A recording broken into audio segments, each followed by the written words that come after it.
All right, so welcome everyone to the Aloha Inn Permanent Supportive Housing Community Meeting. We are presenting tonight to you to give you information about the upcoming opening of the Aloha Inn Permanent Supportive Housing. And so this meeting is for you to both get information about it and also ask questions about the meeting. And before we do that, I am going to move into a little bit of our participation information. My name is Ty Schwefferman. I'm the facilitator tonight. I work in the Office of Equity, Inclusion, and Community Engagement. I'm here with the Housing Services team, and I provide support to the team and engage the community in both advisory and in general policy engagement. So before I do any more intros, I want to welcome and thank you all for giving us this time this evening. And I want to introduce our Spanish interpreters and let our interpreters give you information about how to participate in this meeting with translated services. So I will pass it over to Rosie and Victor.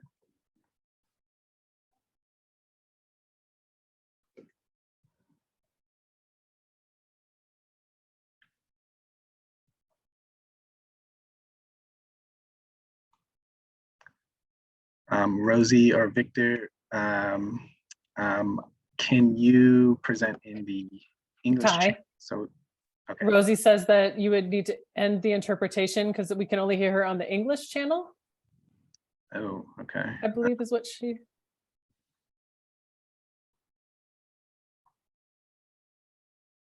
If you can close interpretation, then we will be able to hear her because the channels are open. So I think she's only speaking. Okay. Did you get it? Okay. There we go. Thank you. I'll turn it on. Right. I was already joining in my other channel, but okay, I'll go ahead and give the instructions. Okay, thank you. Sí, muy buenas tardes. Mi nombre es Víctor y juntamente con mi compañera Rosy vamos a darle la interpretación en español. Si quiere unirse a los canales de interpretación, por favor use el icono que se encuentra en la parte de abajo donde dice interpretación. Y de ahí va a poder seleccionar el canal de español. Si está ingresando por un dispositivo, por favor, un dispositivo móvil, use los 3 puntos que se encuentran en la parte baja derecha o en la parte superior derecha, donde dice More o Más, y de ahí va a poder seleccionar las opciones de dice interpretación de lenguajes. Si desea escucharlo en español, por favor seleccione español, y si desea en inglés, seleccione en inglés. Si tiene alguna pregunta o alguna duda, por favor notifíquenos y con mucho gusto le podemos ayudar. Hello everyone, we will have Spanish interpretation available for this meeting. So if you're joining us through a desktop computer, the bottom side of your screen, there will be an icon that says interpretation where you can select your language of preference. Also, if you're joining through a mobile device such as a smartphone or a tablet, there will be 3 dots that say More. From there will be a new menu where you can select language interpretation and select your language preference. So if you want to hear the meeting in English, por favor select English, or if you want Spanish, select Spanish. If you have any questions or if you have any problems, please let us know through the chat and we will do our best to help you. Thank you.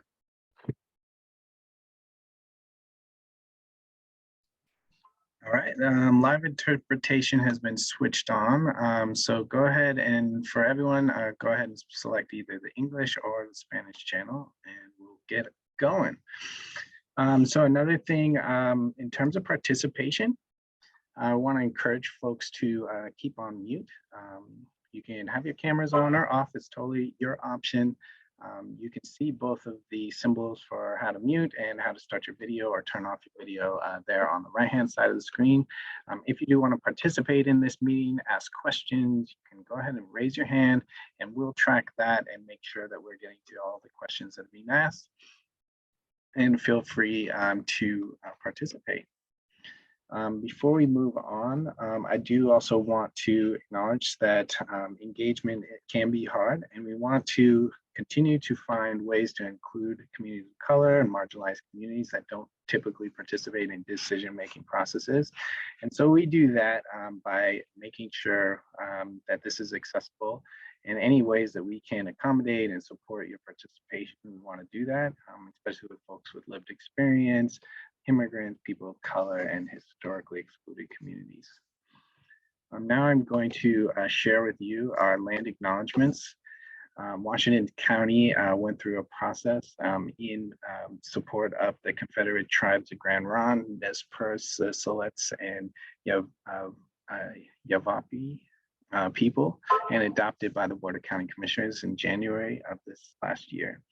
So we acknowledge that people whose land we live, the Atfalati Kalapuyans, also known as the Tualatin Band of Kalapuyans, the first inhabitants of Washington County.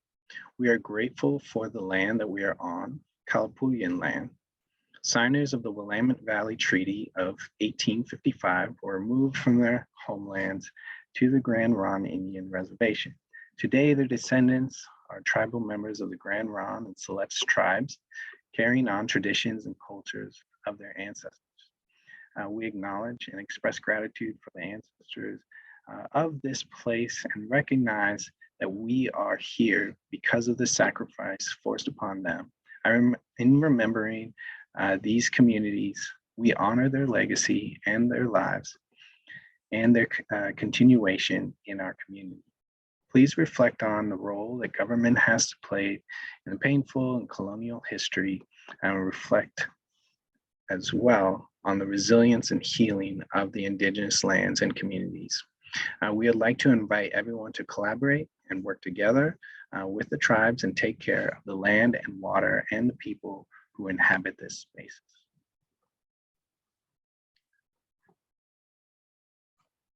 All right, thank you. Now we are going to quickly review what we intend to present today. And with that, this will be a recorded meeting.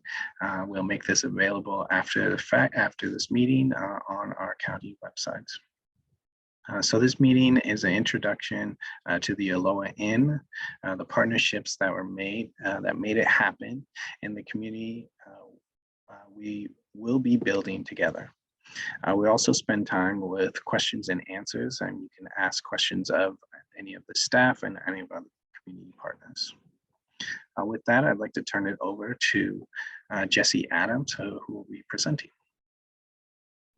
Hey everyone, I'm Jessie Adams. I am the Capacity Program Supervisor on the Supportive Housing Services team here at Washington County.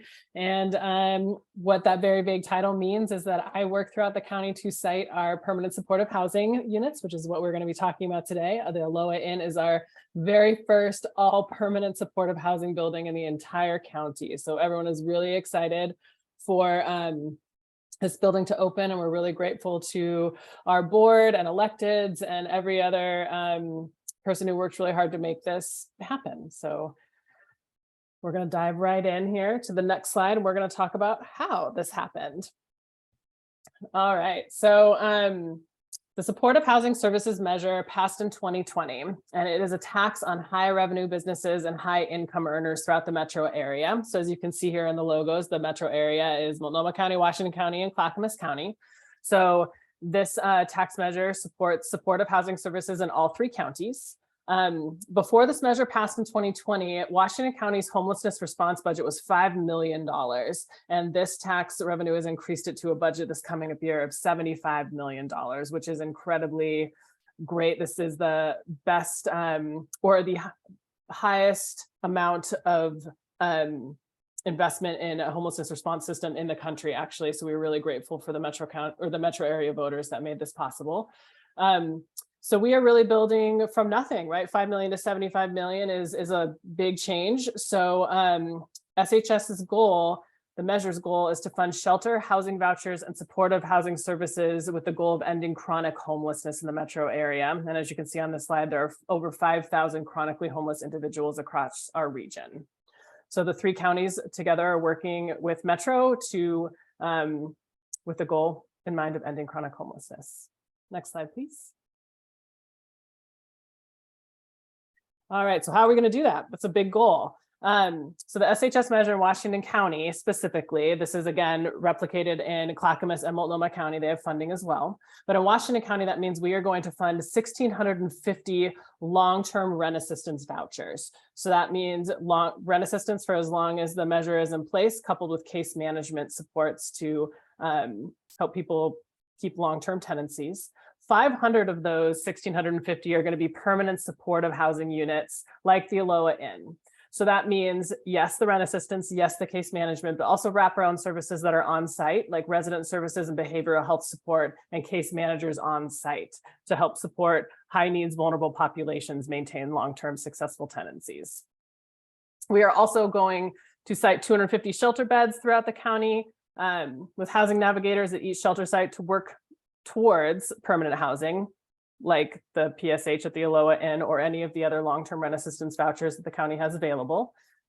And then also ensuring, as is part of the measure, that culturally specific services and other wraparound supports at shelters and housing go towards making sure that everybody feels safe and supported at shelters and in their long-term housing units. All right, next slide, please.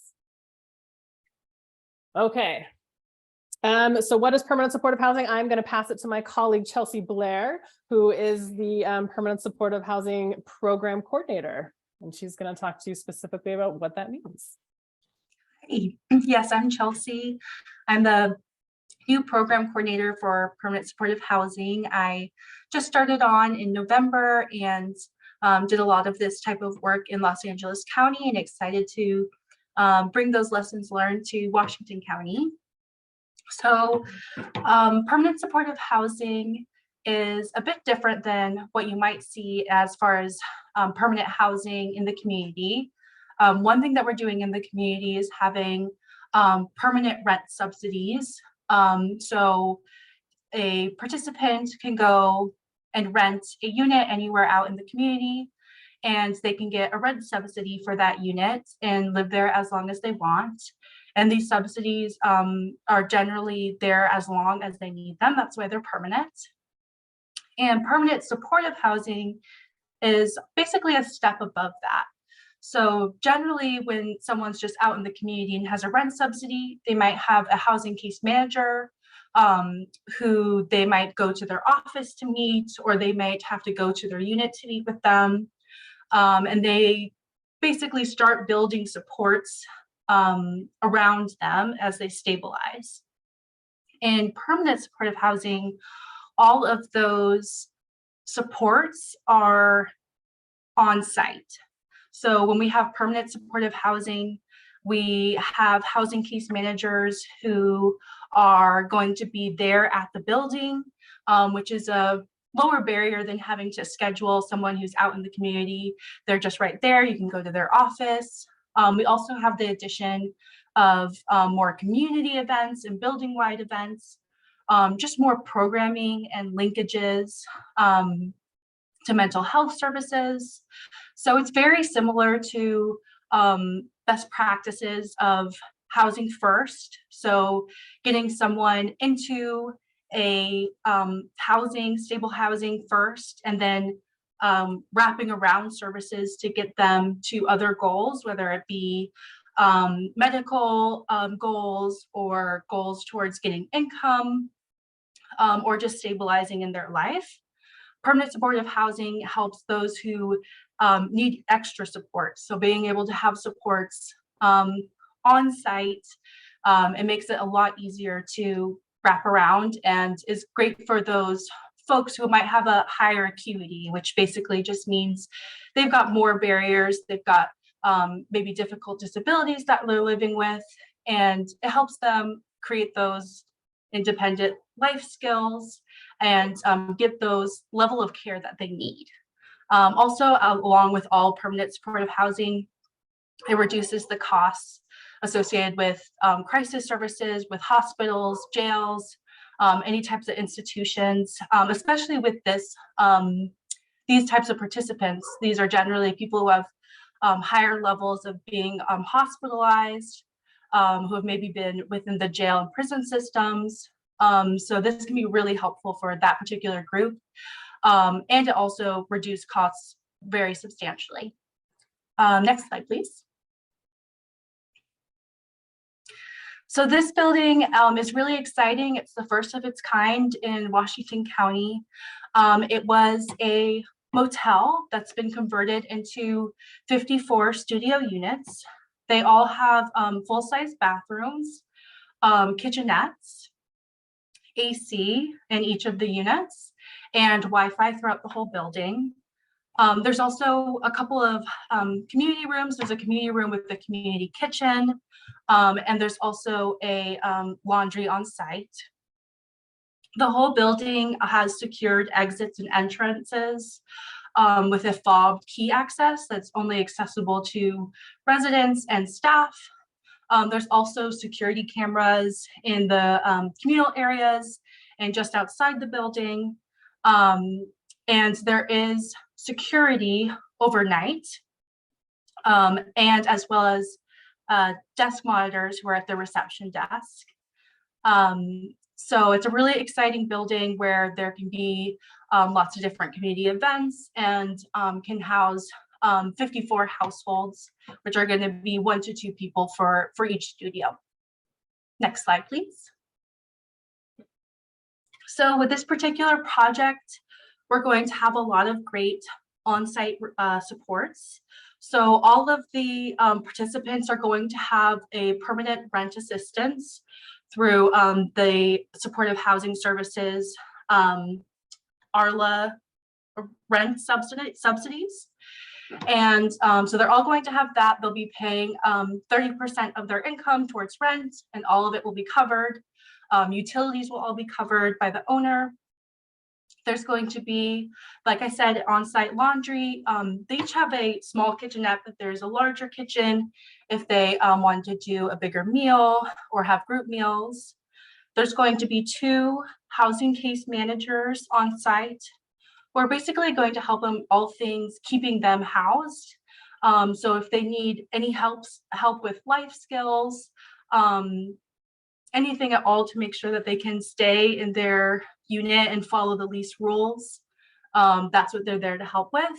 There's also going to be a resident services coordinator who's more focused on community building events and basically the whole building as a whole, making sure that there are linkages and help for that. There'll also be an on-site clinician who's more focused on temporary mental health crisis management. All of the staff will be trained in trauma-informed care and how to properly deal with any mental health crises of the residents or community members at the building. We do have a relationship with the mental health response team, which can come along with police enforcement if they were to come to the building, as well as the Washington County crisis team. They have 24-hour clinicians that can come to the building and do any safety assessments if they needed to do any involuntary holds or just help de-escalate any situations. We're going to have a relationship with those teams to make sure that we can manage those really well for the safety of everyone. And there's going to be the on-site clinician who's going to connect them to any medical linkages that they may need, counseling, peer support, all of that. So it's really exciting. There's going to be an amazing team on site that can help out with so many of the wraparound services that are really essential for this population. Next slide. All right, I'm Jessie. I'm going to jump back in here. We started off talking about the community that we were going to build together, and I just wanted to take a minute to shout out the community that literally helped build the building. So I mentioned at the beginning that, you know, the Metro bond is, or the SHS measure is paying for kind of the ongoing operations, but the Metro Affordable Housing Bond is how we purchased the building to begin with. And so Metro dollars, along with some other blended funding, Washington County staff purchased the Aloha Quality Inn and have turned it into the building we have today, the 54 studio units. And along the way, they worked with Ink Built on the architecture drawing of the buildings. GSI builders made that drawing come to life. And then we have gotten amazing partnership from Sunrise Church and Community Warehouse, who are Community Warehouse is furnishing the units, beds, dressers, all of that stuff. So everybody comes home to a place that feels like home. And Sunrise Church is putting together welcome baskets for everybody that moves in. So pots and pans and towels and all of those things that you need to, you know, start living in a new place when you get there. So big shout out to them for helping turn the Aloha Inn into a home for people. And then Cut and Placed and Jessica Reel are going to continue to help us do community engagement. You're going to hear from them in a little bit here on renaming the Aloha Inn something else than the Aloha Inn. We're going to all work together to decide what this new place in our community is going to be called. And in a second here, I'm going to hand it back over to Chelsea, and she is going to introduce you to the wonderful staff at Community Partners for Affordable Housing, Vienna Star, Cascade Management, and Sequoia Mental Health Services that are going to be providing all of the supports that Chelsea mentioned. I want to throw out there really quick a personal note. I grew up in Aloha. I'm a graduate of Aloha High School, and I feel really, really lucky to be a part of the community that is shown on this slide, that is shown on this presentation, and the people that are going to be living in this building and joining the community of Aloha. So I feel really grateful that I got to do this in the very first one in Washington County. We hope to do it again, but the very first one that I'm getting to do is in the community that I grew up in. So I had to throw that out there. But I'm going to pass it off to Chelsea, and she is going to introduce you to the wonderful staff that will be at the Aloha Inn day in and day out. Great. Next slide, please. So our first service provider is Vienna Star, and they are a culturally specific community partner. They have a culturally specific specialty in the Latine community in Washington County, and they provide such an amazing case management portfolio. They operate 507 units of affordable housing. They've got even more under construction, so they are true experts in this. And I also wanted to help shout out Pedro. Pedro, if you're still here, if you could just introduce yourself and give a little more information about what you're going to be doing at the Aloha Inn building. Hello, everybody. I'm Pedro Oliveira Jr., and I will be providing culturally specific case management services at the Aloha Inn. Great. Yeah, so as I was saying, there's going to be 2 housing case managers who are working on site. Pedro is one of them with Vienna Star. Next slide, please. So our other service provider is Community Partners for Affordable Housing, also known as CEPA. And they are doing a lot of developing of housing and resident services. They're kind of the experts in community stabilization and growth. And our resident services provider is going to be Danica. Danica, if you're here, if you could just give a shout out of who you are and what you'll be doing. Hi, my name is Danica Thomas. I'm the Resident Services Coordinator at Aloha Inn. I have a background in shelter work and supportive case management, specifically with unhoused youth and young adults. Spent a lot of time working on getting folks from the streets and shelters and into housing. So I'm really excited to work on the housing side of things and not the unhoused side of things, help people build community, connect people to services, and support the case management team. Great. So Danica is going to be the one and only resident services provider. She's going to be creating amazing community events at the building and anything that the residents need for stabilization. So it's really exciting. Next slide, please.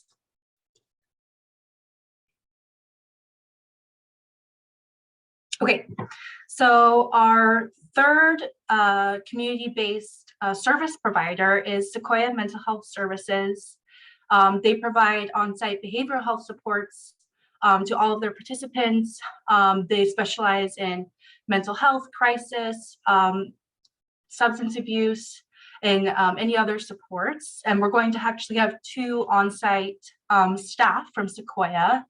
The first is Melissa. They're going to be the clinical case manager who are going to work more on mental health crises and connecting them to any mental health or other medical linkages. So Melissa, if you could give us a little shout out about who you are and what you'll be doing at the building. Yeah, so hi, I'm Melissa from Sequoia. Like Chelsea said, I'm going to be the clinical case manager. So working alongside the clinicians to provide short-term or long-term mental health services and connect to mental health resources, and also provide access to Sequoia where we will provide medications, and we have our own doctors and RNs and all that there. So really just keeping them in touch with those services that we provide. I am currently in my last year of my master's program, so hopefully by the end of it, maybe I'll even be the clinician. But yeah, so really just making sure that our participants are able to stay connected to mental health resources. Awesome. Thanks, Melissa. We also have our second housing case manager, Keith. Keith, if you could tell us about who you are and what you're going to be doing at the building. Sure. Good evening, everyone. So my name is Keith Strachan, and I am a social worker at Sequoia Mental Health. Forgive me. My main goal at the building will be to assist the residents with skills and services that they might need to live whatever life that is going to fulfill them. That's my main goal. Whatever that looks like for them, it's going to be different for everyone. Hopefully my experience and stuff will help facilitate that. Thank you. Great. So those are the core group of on-site staff who's going to be working directly with the residents, all with the main goal of making sure people are stably housed. They can, will be signing up a lease. They can stay at the building as long as they want. They can move away if they want to, but we want to make sure that they're successful for long-term tenancy there. It's going to be a really awesome group effort, and I have so much faith in this group to provide excellent care.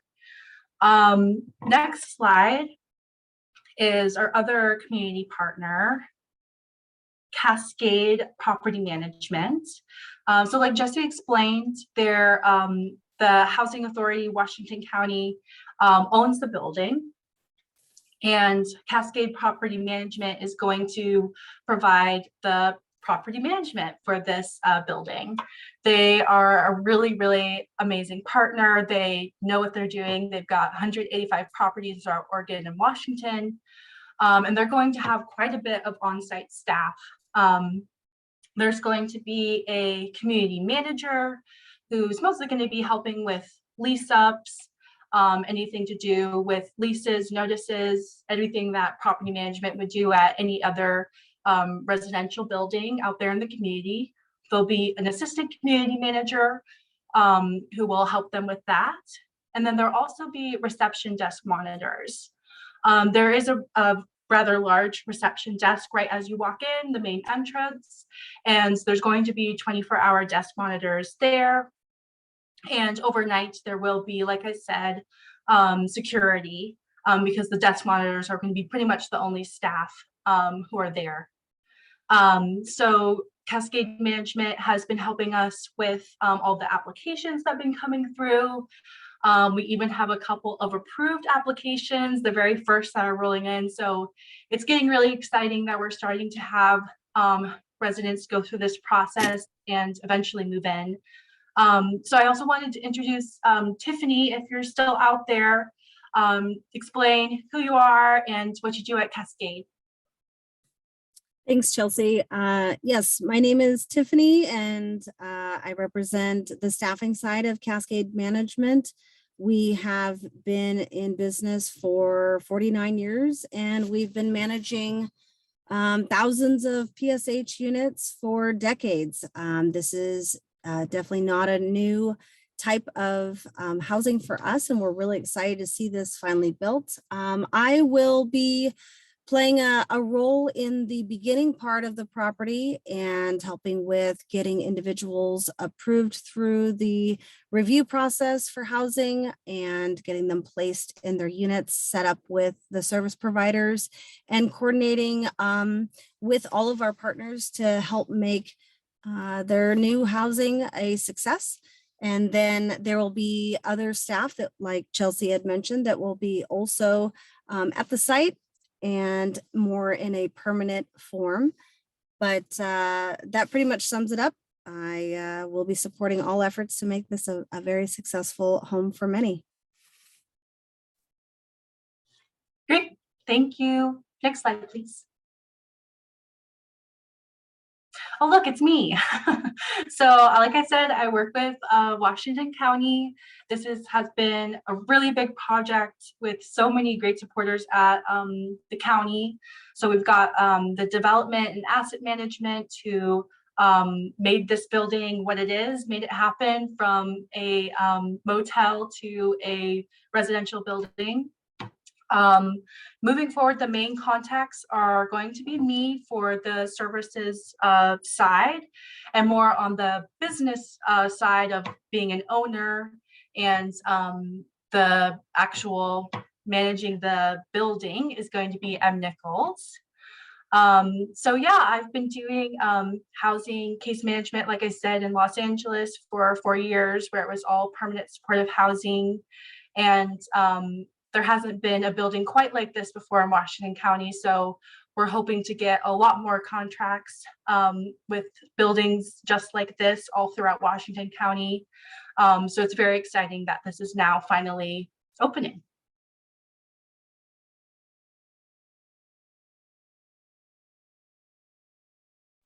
All right. Thank you, Chelsea. That was great. And really thankful that all of the staff at the building were able to come say hi. This is really going to be great to be able to share as a recording to anybody who wasn't able to make it today and can be introduced to you all.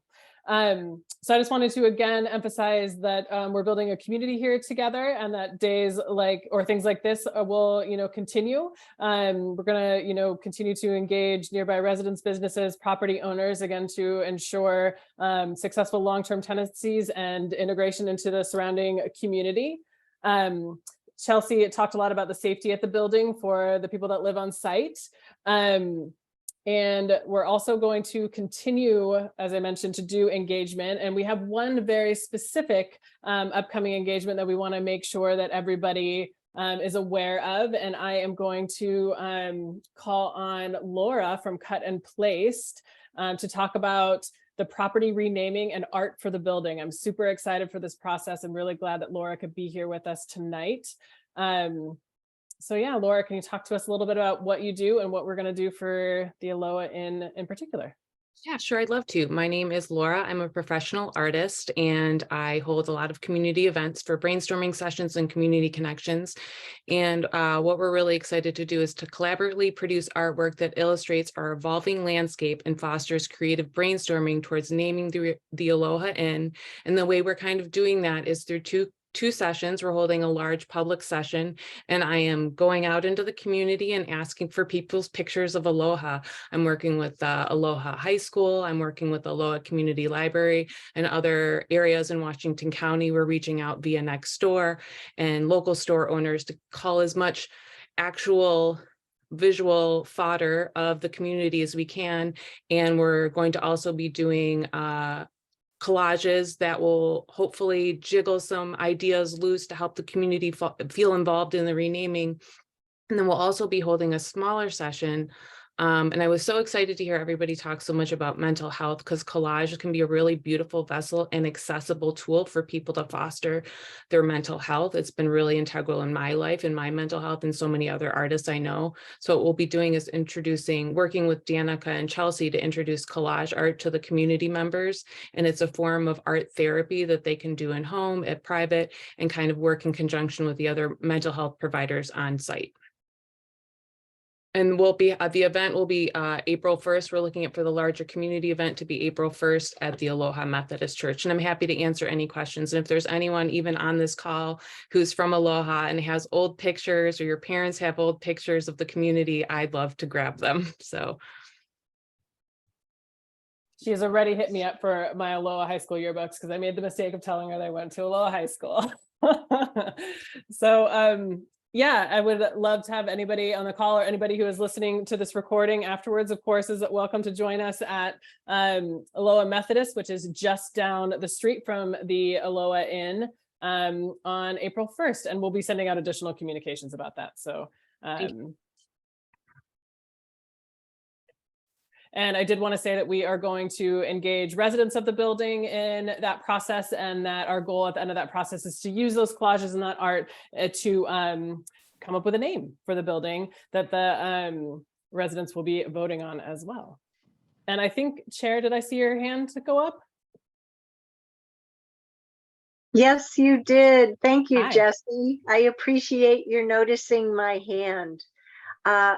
Thank you, everyone, for participating in this event this evening. I know I've learned a lot and really appreciate the role that each of you play in our success together as a community, and your willingness to say hello and your dedication as well. I've raised my hand, though, to just make sure that you have the opportunity to get connected with the Washington County Land Use and Transportation team for any photos that they may have from the Aloha community program that we had. The term has popped out of my head at the moment, but it was a really exciting development, helped frame the investment that we have going on in things like sidewalk improvements, new lighting. The Aloha Library came out of that, the community energy, as well as that activity for community building. Erin Wardell of the land use staff, if you haven't already connected, and I know we have such great team members at Washington County, you guys may have been all over this already. So, but I did want to make sure that I did my best to try to make that connection. So thank you, Jessie Adams and Chelsea, for spearheading this tonight and teaching me more. You've really leaned into this opportunity for our community. You've assured me and the members of the board that you are community engaged. It comes through loud and clear here in the meeting tonight. Keep up the great work. Thank you. Oh, thank you so much. That's a phenomenal suggestion. And we are really grateful for your and the board's support, and that you are here today and took the time to share and speak. Thank you so much.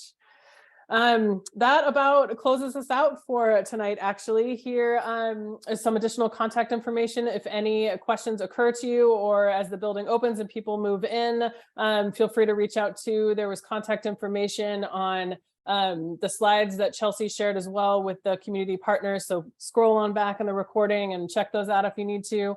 But yeah, we're done with our content. So if there are any questions, we will take those now. Otherwise, we can end and enjoy the rest of the evening. And hopefully see you guys on April 1st. Cool. Thank you, Jesse, and thank you, Chelsea, for presenting. If there are any questions, we can go ahead and take those now. The recorded portion of the meeting, I'm going to just go ahead and stop that now, and just allow for any community members. If you do have questions, we can acknowledge them now and try to respond. So thank you.